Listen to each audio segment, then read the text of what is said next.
একাদশীটা কে মায়েরা? ভগবান বিষ্ণুর সঙ্গে একজন অসুর বারবার যুদ্ধ করছে, 100 বছর ধরে যুদ্ধ করলো, ভগবান চালাকি করে গুহার মধ্যে প্রবেশ করলো।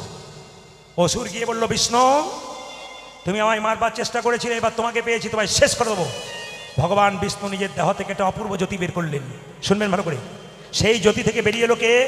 অপূর্ব এক নারী মূর্তি। সে বলল, দাঁড়াও দেখাচ্ছি মতো। অসুরের মস্তক ছেদন করলো সেই নারী। বিষ্ণু বলল, বাড়ি মেয়ে, আমি যাকে মারতে পারলাম না তুমি তাকে মেরে দিলে, আশ্চর্য। মেয়েটি কেঁদে কেঁদে ভগবানের চরণে বলল, প্রভু আমাকে অপমান করছেন কেন? আপনার শরীর থেকে আমার জন্ম, আপনার ক্ষমতাতে আমি ক্ষমতাময়ী, বলুন প্রভু নারী রূপে জন্ম নিলাম, আমার জায়গা কোথায় হবে? সঙ্গে সঙ্গে বিষ্ণু বলল, শোনো তোমার একটা জায়গা হবে, আজ থেকে তোমার নাম হলো একাদশী। তাতে আমার লাভ কি?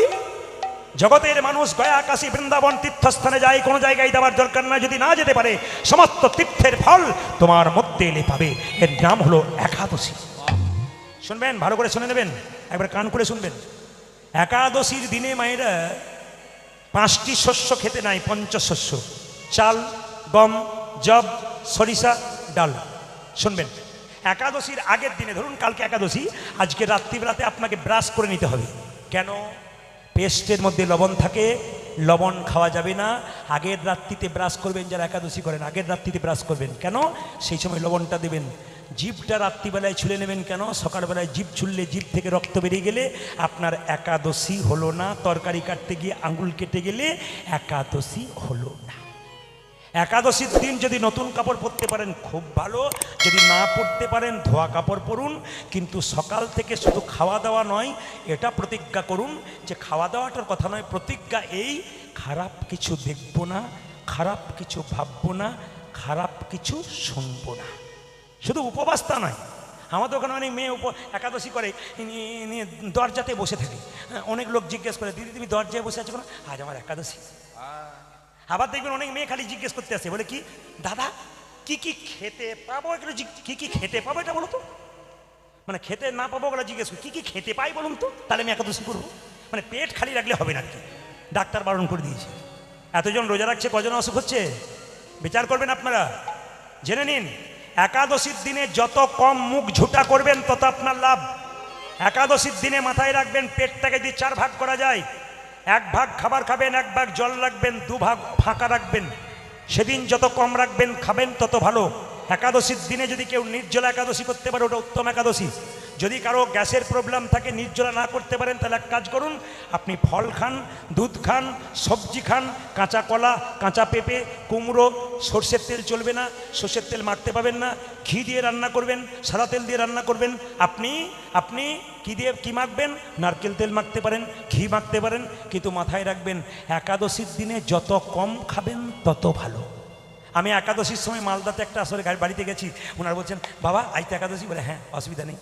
উনি কি করেছেন, 4 রকমের পায়েস, 4 গ্লাস দুধ, 4 বাটি ফল, 4 রকমের সবজি আমাকে দিয়েছে। নিয়ে প্রণাম করে বলছে, এমন কিছু করতে পারলাম না, কিছু মনে করবেন না দিদি, এরকম যদি দেন না আমি কোনোদিন বাদ দেবো না, 30 দিনই একাদশী করে দেবো। কেন? কেন? যেটা নির্জলা একাদশী ওটা উত্তম একাদশী, যেটা ফলমূল সবজি খেয়ে একাদশী করে ওটা মধ্যম একাদশী, আর যেটা আমাকে দিয়েছিল উত্তম নয়, মধ্যম নয়, ধমাধম একাদশী। তাই আপনারা কেউ ধমাধম করবেন না, মাথায় রাখবেন। জোরে বলুন, একাদশী মহারানী কি। যদি একাদশীর দিন একাদশী মাহাত্ম্য পালন করতে পারেন, একাদশী পালন করতে পারেন, আপনার কাজ আছে। বেশ বেশ বেশ। অনেকের প্রশ্ন থাকে যে কোনো মেয়ে যদি রজস্বল অবস্থায় থাকে, শরীর অসুস্থ থাকে, তাহলে কি একাদশী করতে পারে না? উত্তর শুনুন, করতে পারে, করতে পারে। মন্দিরে ঢুকবেন না, কিন্তু একাদশী করতে আপনি পাবেন। আজকে যদি বছরে কেউ মারা গেছে আপনার বাড়ির, তাহলে জানবেন আজকে শিবরাত্রি আপনি করতে পারবেন, মন্দিরে যেতে পারবেন না, জল ঢালতে পারবেন না, কিন্তু ব্রত আপনি করতে পারবেন। এইবার সবাই লক্ষ্য করে, অনেকে প্রশ্ন করে, আমি তো দিনের মাথায় 6টা ট্যাবলেট খাই, আমার একাদশী করা চলবে? অবশ্যই চলবে। আপনি প্রসাদও পান, আপনি ওষুধও খান। অনেকে প্রশ্ন করে, বিধবারা শুধু করবে না সধবারা করবে?